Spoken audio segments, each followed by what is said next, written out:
और स्वयं अनुशासन में भी रहा करो। और कभी तुम्हारी वाइफ कहे कि आज खीर बनाऊं, आज खीर आप खा लीजिए, तो तुम ये समझ लेना कि वाइफ खुद खाना चाहती इसलिए बनाने के लिए पूछ रही है। तो तुम्हारी खाने की इच्छा हो ना हो, तुम बता देना हाँ हाँ बनाओ, मेरा भी मन है। तुम खाओ ना खाओ पर उसको खाने दो। अगर तुमने नहीं बनाने दिया ना तो फिर नहीं बनेगी खीर, तो घर को देगी चीर। तो शुरू हो जाएगी पीर, किसके जाओगे तीर। बनाने दो, खाने दो, क्या फर्क पड़ता है।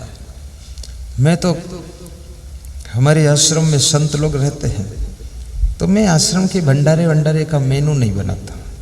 संत लोगों की इच्छा हो खीर बना लो, दाल बाटी बना लो, आपकी इच्छा हो पकौड़ी बनाकर खाओ, कचौड़ी खाओ, और मेरे को भी दिखा दो, और ना भी आए तो भी कोई बात नहीं है, तुम छको माल। अरे जिंदगी है थोड़ा, अब मांस मछली अंडा नशा शराब छोड़ दिया तो यार खीर तो खाने दो कम से कम। तो कभी कभी आपके घर में आतिथ्यम प्रतिदिनम मिष्ठान्न पानम गृहे, हर घर में महीने में एक दिन 2 दिन थोड़ा पकवान बनना चाहिए। कभी थोड़ा हलवा बनाइए, कभी थोड़ी खीर बनाइए, और कभी थोड़ा सा कचौड़ी बनाकर भी खाइए। ये रोज रोज रूखा सूखा नहीं, और रोज रोज हलवा मालपुआ भी नहीं, कभी कभी। और कभी कभी रोटी और धनिया की चटनी पीस कर, नमक मिलाकर, थोड़ी मिर्च डालकर रूखा सूखा भी खा लीजिए। और कभी जो हलवा यहाँ प्रसाद के लिए कल आया था उसको भी बनाकर खाइए। और कभी व्रत भी रह लीजिए, और कभी चाय छोड़ दीजिए 1 हफ्ते के लिए, देखें क्या होता है। और कभी घर में खीर बनी हो, खीर का व्रत ले लो कि सब लोग खाओ, आज मैं नहीं खाऊंगा।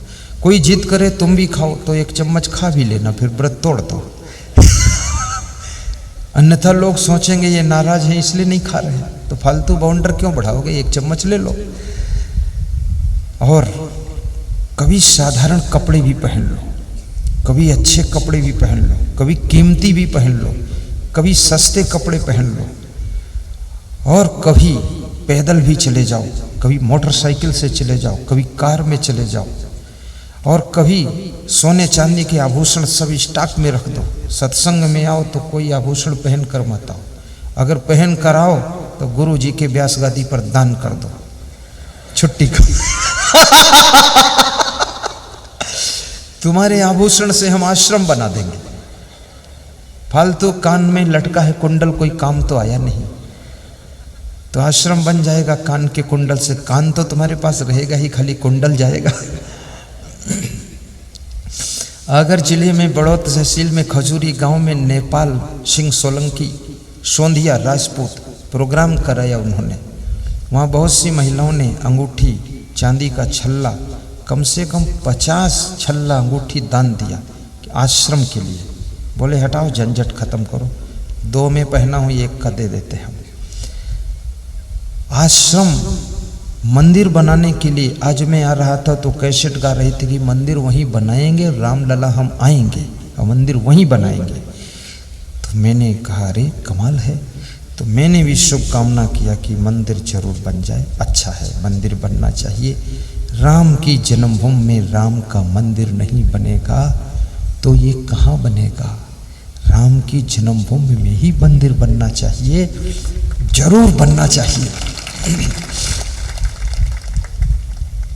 और राम की जन्मभूमि में मंदिर जब बनने लगे, हिंदू लोग 1 ईंट लगा दें, और मुसलमान भाई सीमेंट की बोरियां दान कर दें, और सिख लोग वहाँ पर छड़ दान कर दें, और ईसाई लोग वहाँ मोरंग लाकर बालू रेती दान कर दें, और बाकी जो बचे वो सब उसको जुट करके खड़ा कर दें पत्थर का मंदिर, और उसमें लिख दिया जाए जय श्री राम, जय हिंदुस्तान। मंदिर बनना बहुत जरूरी है। पूजा होने लग जाए, आरती भगवान की। मेरी इच्छा है ऐसी, तुम्हारी है कि नहीं है? है। बस तुम रात में जब रजाई में सोया करो ना, तो यही मंत्र पढ़ा करो, मंदिर वहीं बनाएंगे, राम लला हम आएंगे, पर जाना कभी मत वहां। जब बुलाएंगे, राम लला जब बुलाएंगे तब हम वहां आएंगे और मंदिर वहीं बनाएंगे, सेटिंग हो जाएगी। और मैं तो ये भी कहता हूं, अपने घर में भी एक छोटा सा मंदिर रखो, छोटा सा प्रतीक, पूजा घर बनाओ, अलमारी में कहीं भी, उसमें गुरु महाराज का भी फोटो लगाओ, महान पुरुष का फोटो लगाओ, उसमें जिस देवी देवता को आप बहुत मानते हो। कितने लोगों ने तो अपने घर के मंदिर में 50 देवी देवता फोटो लगा दिए, उनको विश्वास ही नहीं कौन पक्का है कौन कच्चा। अरे एक चुनो, वो सब वही रूप है, नाम अलग अलग है। तो थोड़ा सुबह वहां बैठकर ध्यान किया करो और थोड़ा शांति से रामायण की 5 चौपाई, कबीर के 5 दोहे और गीता के 2 श्लोक पढ़ लिया करो। संस्कृत पढ़ना ना आता हो तो हिंदी में अर्थ पढ़ लिया करो, और वो भी ना आता हो, पढ़ना आता ही नहीं तो आंख मूंद कर बैठा करो और बोला करो श्री श्री सद्गुरुदेवाय नमः, श्री श्री सद्गुरुदेवाय नमः। और ये भी बोलना ना आता हो तो फिर आंख मूंदे खाली बैठे रहो और बोलो कि हमको बोलना नहीं आता है, हमको बोलना नहीं आता है। ये भी मंत्र जपो, लेकिन वहां बैठो जरूर थोड़ा 5 मिनट। और साथ साथ में एक काम और करना,